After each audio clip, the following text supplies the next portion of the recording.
Welcome to another edition of the 9 mistakes beginners make when they're playing the game of chess. This week, we're going over the 7th mistake, which is failing to guard against captures. Now, this one's a little bit more of a tough one to kind of visualize. So we're going to go over 8 examples and try to highlight all the things that someone might make a mistake against. So let's just jump into it. So we're looking at this first example here. We're going to be playing as white here. And looking in this position, can anyone in chat figure out what we should be guarding against if we're white? Because white's going to make this quick move over here of queen takes h7. Now you can see that the evaluation bar goes way down. Where is black going to attack that we are failing to capture with? Because when I looked at this the first time, I had no idea what the bad issue was for this position for white. If I was this person, I'm going to take that free pawn, and then I'm looking to make a check here and make the king run. That's what I'm thinking. This rook obviously is pinned to the knight here. So, and the knight can't throw a check, so there's nothing that I'm really worried about. This isn't really a puzzle as much as it is like an example of not failing to guard against captures. Knight to e3. All right. So actually the answer is knight takes f4. The reason being, after rook takes d8 here,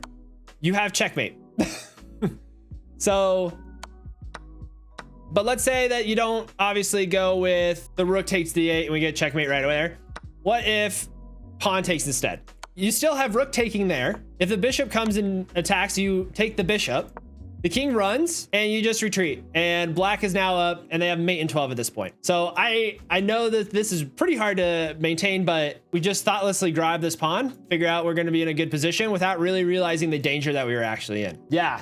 Pretty brutal. So that's the first example of failing to really like defend yourself from captures. Let's look at the second one here. We're looking at this position. Black is to move here and black moves over here to c4, trying to attack this bishop. And so what white can do to really throw a wrench in everything, bishop takes h7 plus. Vakidaki got that completely correct. It's putting the king in check. King has to take, and then you have the queen thrown in check here. And then if you retreat, knight comes over to g5, and there's literally no way to stop this. I mean, if you try to put the rook here, king comes back and it's a checkmate. But you could also do queen takes g5 here, which in case you're still down a queen, you're not in a good position. So that is the second analysis. Let's look at the third example here and see what we have. So this is black to move, and black moves and takes here on c4. So what can white do here to take advantage of the situation? We have this pawn over here that's pinned to this queen. The biggest thing that I would say is you have this bishop over here on g2 lasering down there. I think if you're black, the best thing you can do is probably get in this fianchetto position and take advantage of that. Move the knight blocking the bishop. That's what white does, and now it's open that, and there's really not a way to save it. Black here moves up to c6, trying to, at least if this happens, they can take back. But as the bishop comes, knight takes, and now you're forking the queen and the bishop here. Queen comes to c7, trying to attack that knight. Knight takes the bishop anyways with check. Queen takes there. And then we move bishop to a3, skewering the queen to the rook. So yeah, you took a nice pawn in the beginning, but you've really just thrown apart the structure, because now once that pawn left the guard there, that bishop was there. So what black should have done in the beginning was possibly move up the knight over here to e4 instead. This is probably the better move for you to do as black. You improve your position and you don't open your line to this very dangerous bishop as white. Yeah, a lot of these are like big brain that I was going through. I was like, dang, there's no way that I would see hardly any of these. So that was the third example. Let's look at example 4 now. And it looks like white is to move, and white takes over here on d6. So as black, the pawn is now threatening this knight. What are we going to do? This pawn is also taking this knight here. So what black does is takes on takes f3, threatening this bishop. Black takes here on d7, taking the knight, and the knight takes here, and the bishop can take there as well. Why is this bad? Why is that bad?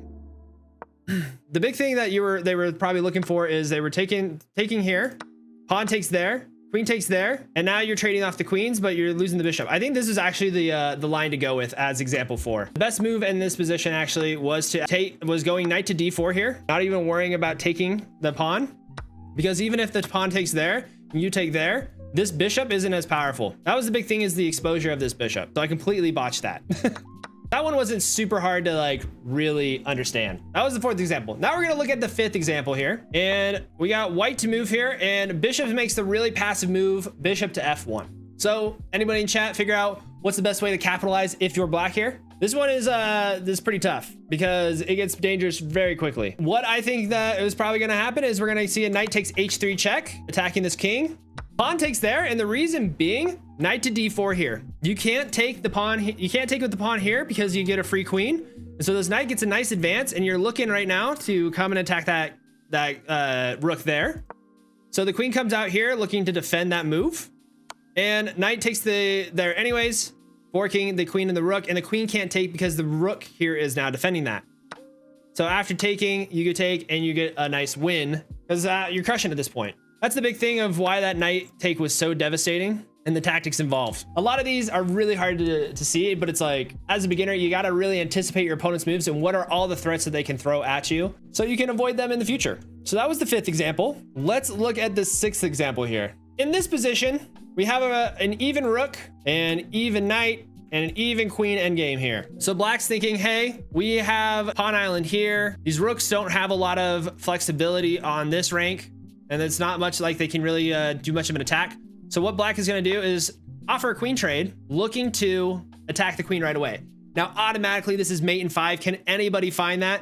You take here, and then you get the knight here. But there's a big move here that is debilitating if you're black. I'll see if anybody can think about it. You see it? What is it, Logie Bear? Queen to g3. Okay. Baki Doc's got it. So what it is the rook sacks over here on g7. King takes. The queen comes out. The king has to run. Rook takes on d6, queen comes out, then you throw the check there. And once that happens, you just take, and that is mate. Now you're saying, probably in this position, what if when the king happens, the queen comes out here? The reason being, you have check and then mate right there as well.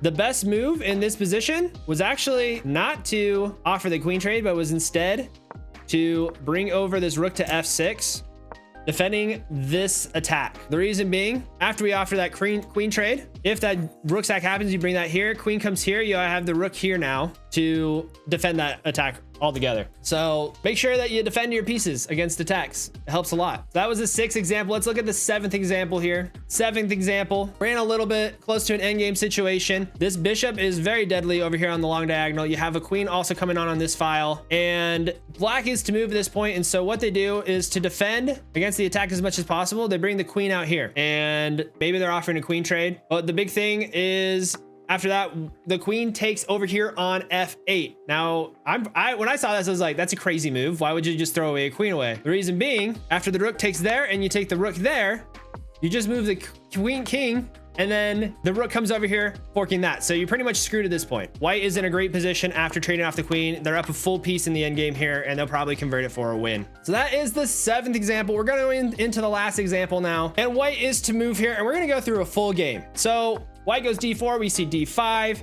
we go e4. This is also known as the Blackmore Gambit. Black taking, they offer another pawn, they take, and then the white comes up with their knight taking on f3, controlling the center while giving up 2 of their pawns. Bishop comes out here to g4, white develops their bishop to e3, black comes out to c6, attacking that pawn. So white defends it on c3, e5 comes out, and then white pushes up, threatening this knight. The knight then has to retreat back. Queen comes out, throws a check. Bishop comes out of d7, and then white is now looking to attack this pawn and take it for itself. And black continues to defend it.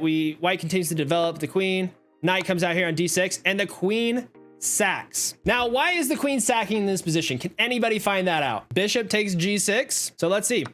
They take there, bishop takes g6, and then king retreats here. There's no other place to go.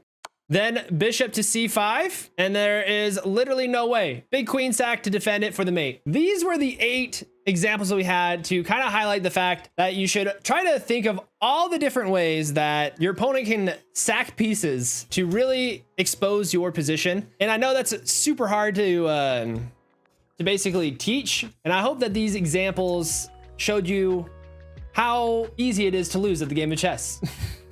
So if you like that video, please like the video and subscribe to the YouTube channel. You can also visit me at Twitch at twitch.tv/ZachSligowski, where I play openings and make all these videos with my viewers and play them in the game of chess. Our next video will be going over the 8th mistake. That video will be here, and we'll see you then. Have a great day.